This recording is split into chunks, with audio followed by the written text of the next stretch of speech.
Tahiti, 2015 runners-up, were in their third consecutive semi-final. The Pacific Islanders punching above their weight once again.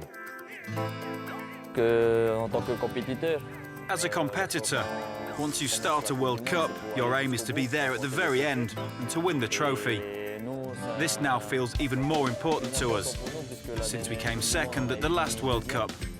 We so nearly won it. We missed it by a hair. So this year, we will do everything to bring the trophy back to Tahiti.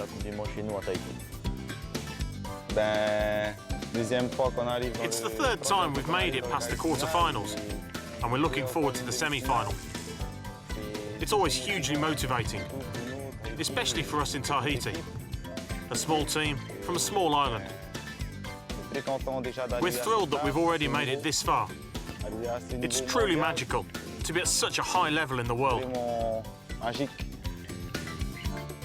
Tahiti's debut in the tournament came as recently as 2011, after they finally ended the Solomon Islands' dominance of the Oceania region in beach soccer. We've reached the semi-finals every time we've been at a World Cup, so you can see that we have potential. I think we should try and nurture this even more in Tahiti, because we have some amazing players. We're used to playing on sand, so why not try and develop that tradition and make a jump forward? Just like New Zealand did with rugby, Tahiti can do the same in beach soccer.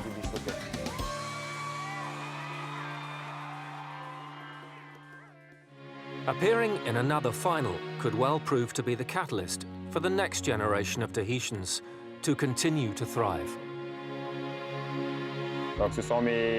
These are my little ones. They're twins. I'm playing in this for them, as they were too little to see me in the previous tournament. To be able to lift the trophy in their presence would be a truly great retirement gift, not just for them, but my other children and my whole family.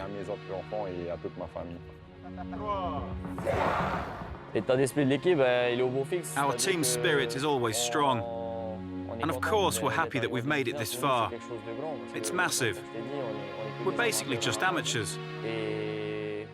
So it gives us a great sense of pride that a small country like ours can make it so far in a FIFA competition. We're a family. We're all like brothers. And we're confident. We really hope that we can win this trophy and bring it back to Tahiti for everyone to be inspired by what we did. Standing in their way was Iran, competing in their maiden semi-final, and they would take the lead through Ali Nazem. It would prove to be the lowest scoring game of the tournament, but Patrick Tepper would draw Tahiti level with 4 minutes left. His strike sent the game to extra time, and ultimately, a penalty shootout.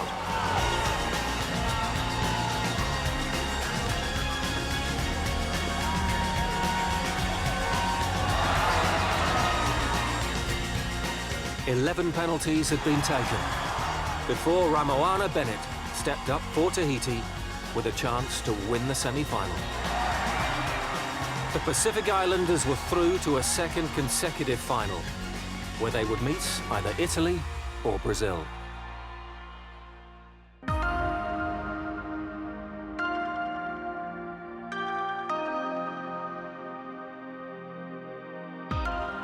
Looking for their maiden crown, Italy had reached the semi-finals in commanding style. Yet to experience defeat, they also boasted the tournament's top scorer, Gabriele Gori.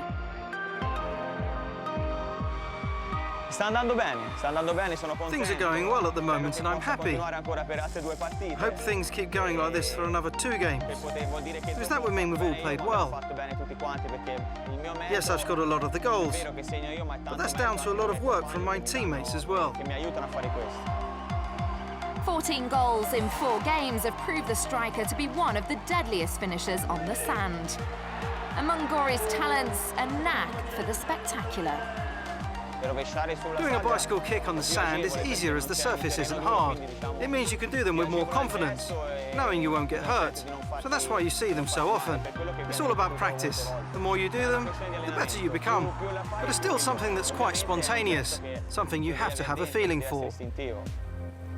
Competing on the global stage comes with its own set of challenges. Like many of his teammates, Gory balances his team duties with a full-time job. Besides beach soccer, I work as a surveyor. And during winter, I also play football. I have to do both things, being a surveyor and playing football. Most of my teammates have second jobs because it's not possible to play beach soccer all year round in Italy. If I wanted to do that, I'd have to move abroad. So for me and the whole squad, winning a World Cup would be a dream. And it could well bring about new opportunities in the future. We have been waiting for years for this, and we hope that the good results we are achieving can raise the passion for this sport.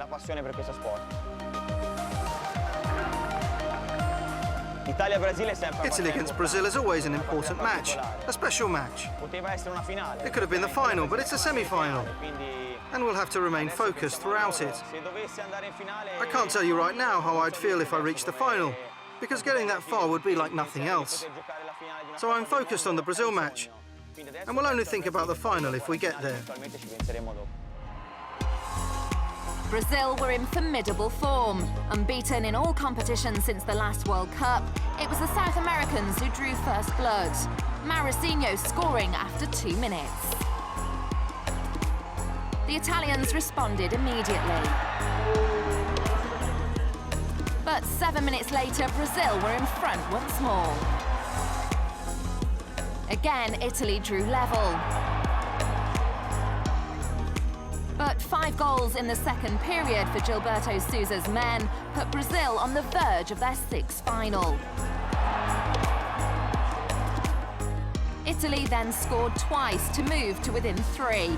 Gory on the scoresheet once more, but an 8th goal for the South Americans put the game out of sight. The 4-time champions had reached the showpiece once again, with Italy still in search of an elusive first crown.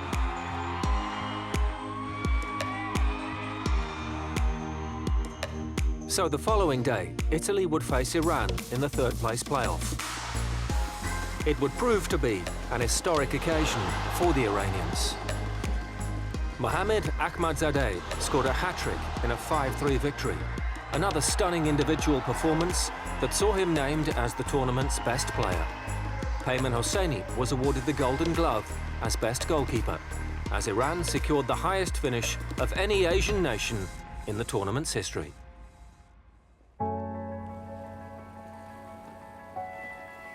My name is Beverly Wallace Whitfield.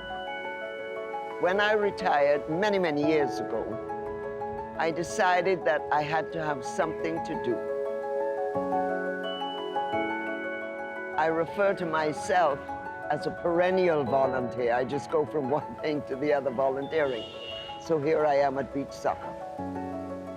I find I'm meeting a whole stream of people from all countries around the world, and I thoroughly enjoy it.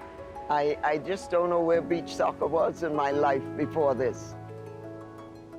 I went to the Olympics last year, and I gravitated toward the Brazilian team in soccer, so I've been pulling for them here.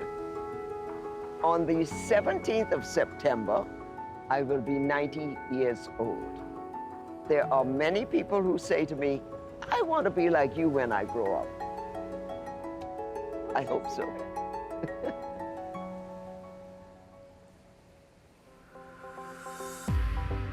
The stage was set for the showpiece of the 9th FIFA Beach Soccer World Cup. Tahiti faced 4-time winners Brazil, who were looking to reclaim the title they last won 8 years ago. Our most important victory was winning the title in 2009. We were crowned world champions 4 times, and that was an incredible and wonderful moment for us. We've gone through a few problems since then, but today we're back on course and going to another World Cup final. I'm very happy because this is my 8th World Cup and I'm going to my 6th final. It's a huge emotion for the Brazilian people and also for the sport, not just in terms of Brazilian beach soccer, but also for beach soccer worldwide. I'm breaking a few records, but the emotion of being in another final is immeasurable. For goalkeeper Mao, the road to the final couldn't have been sweeter. The 38-year-old set a tournament record 45th appearance in the semi-finals, marking it with a goal. The victory over Tahiti would see him become the first player to win 5 Beach Soccer World Cups.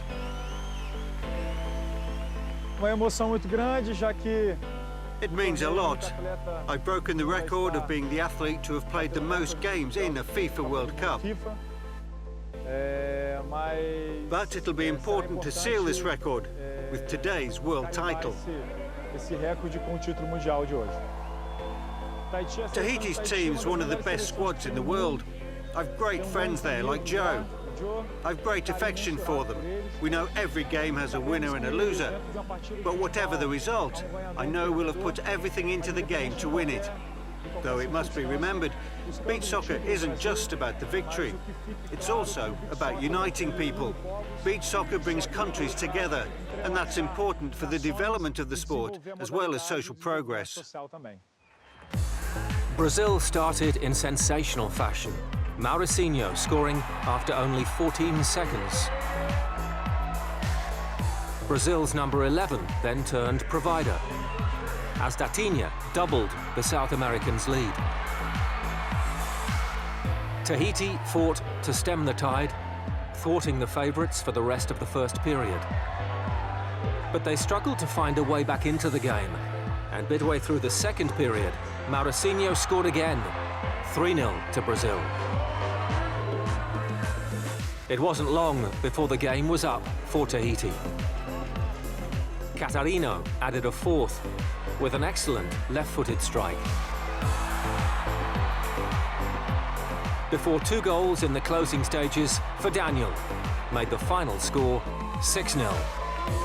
And the celebrations could begin.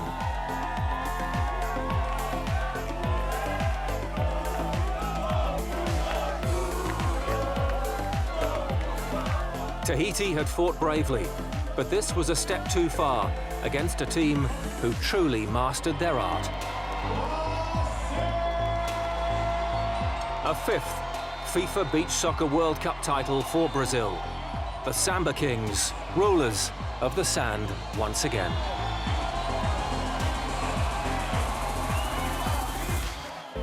I feel good, incredibly happy.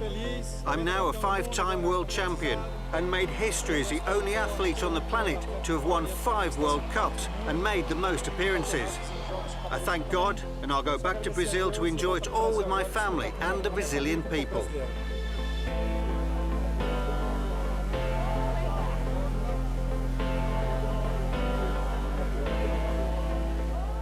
Thank you, everyone. We're 5-time world champions, Brazil, 2017 in the Bahamas.